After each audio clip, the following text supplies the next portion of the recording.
Welcome to Toy Hill Studio. My name is Kendall Kessler. I'm going to do another San Diego skyline creative painting. I like to do a lot of the same place. I've already done one in the last YouTube, and this time I have a much different scale, different spacing, and I really don't know what I'm going to do with the paint. I'm trying to do different things. If you go to my Skyline Beauty collection on my website, you will see many different interpretations. And this time I think I'm going to do another warm cool. I was going to get the buildings wet and let it really bleed, but I want something really complicated. I really like my paintings to be very complicated. When they bleed, paint goes all over the place, and if you go back into it, you mess it up. So what I'm going to do is use it fairly thin, more like a watercolor than an acrylic. I am using acrylic paint, and just let it bleed as I go along. And I'm going to go outside the buildings to try to get kind of a startling effect. And we'll see how that works. And it'll bleed some anyway, but I'm going to let it just kind of bleed because I'm not using real thick paint. And let's see what happens.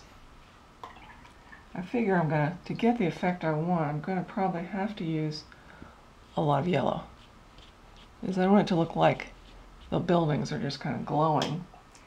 And I don't usually have any dark colors on my palette, but this time I do, because I might want to try to do kind of a night effect. I don't know. One of my most popular ones is Memphis Lights. Sold a lot of prints of that one. It was a commission, and it's kind of a light effect where even though it's a creative skyline painting, it kind of looks more real than some of my others, more representational, is what artists say. And it turned out really well with all the reflections in the water, but this one's going to be definitely more abstract. Until I start getting in the cool colors, I'm not going to be happy, because I don't like just working with one or the other. I never like to do monochromatic, even though it can be a really nice effect, but it's just not for me. I have a hard time getting the red to do anything really interesting. You can see it is dripping away. And even though I'm using green, it's a very yellow green, so it's a very warm green. Green can go either way, of course. If it has more blue than yellow, it's going to be cool. If it has more yellow than blue, it's going to be warm. Okay, just barely started, so I shouldn't start getting uptight, but I'm not real interested in this just yet.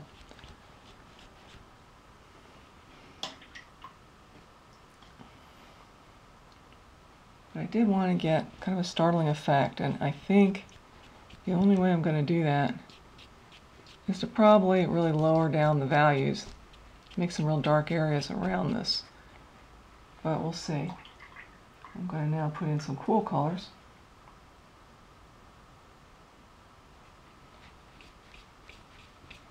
Let them go into the warm.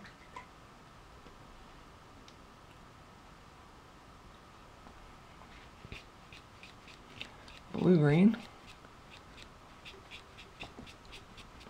I always like the separation of warm and cool colors. It's such a beautiful thing in nature that it's all around you.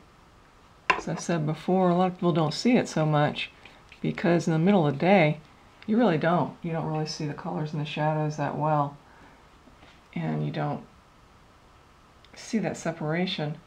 But towards the end of the day, you really do. And that's why so many of my paintings are sunsets. I just love that effect where you start to really see the warm and cool color contrast. As I've said before, the reason a lot of people don't really see this all around them is that if you have warm and cool colors together in the same place, they're going to kind of cancel out. If you take equal amounts of a warm color and a cool color, like red and green, you put them together, you're going to get gray. Most people don't know that, but it will. It'll turn gray. So when you have a shadow and it's in grass, well, you've got the green grass, but then you've got the purple, the shadow, and it's just kind of going into a gray or brownish area. But in the evening, when the light is at a different angle, you can really see that separation. Now, if it's a snowy day, I defy anybody to not see blue shadows on a snowy, sunlit day. And you can really see this separation. Alright, well, definitely different. I don't know if I'm going to be going back into this one a lot. I might be. I'm going to go in a few minutes, so there's no reason why I can't just keep at this.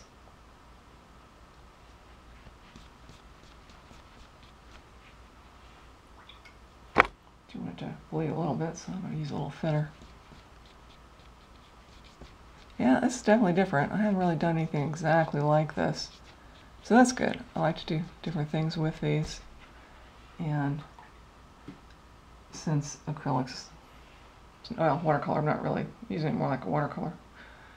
It's not my medium. Didn't mean for that to bleed through there. It's always a really nice experience for me, because I'm not as aware of what's going to happen as someone that spends all their time doing watercolors, which is a very difficult medium, as I've said. I don't know.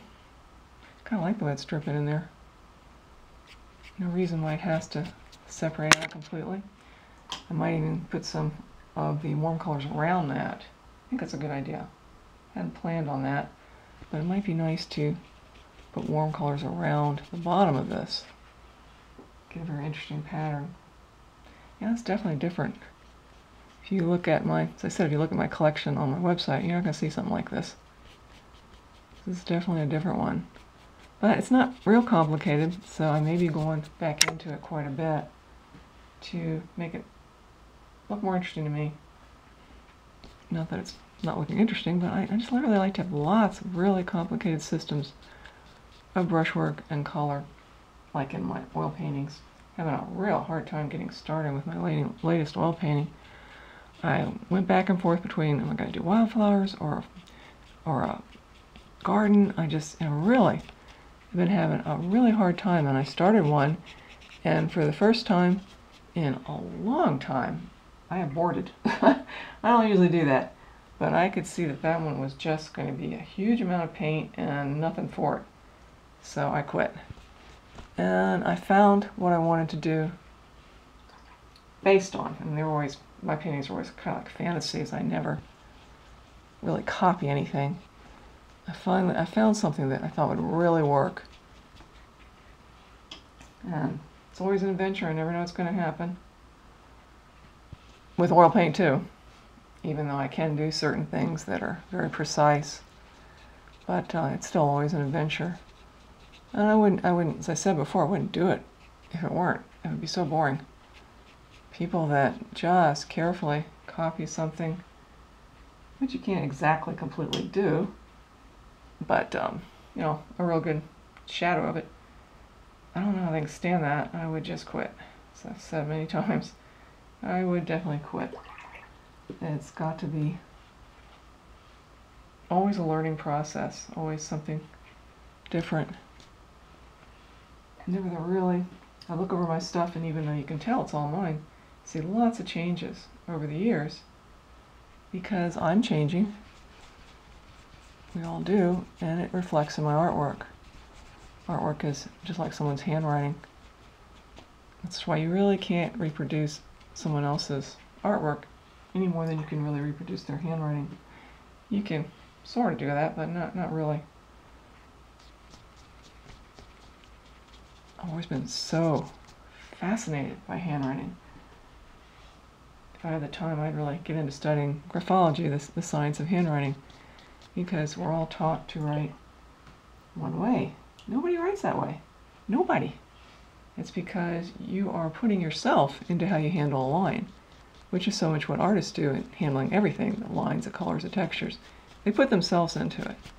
If they don't, they might be doing photorealism, which a lot of people like, but is not for me.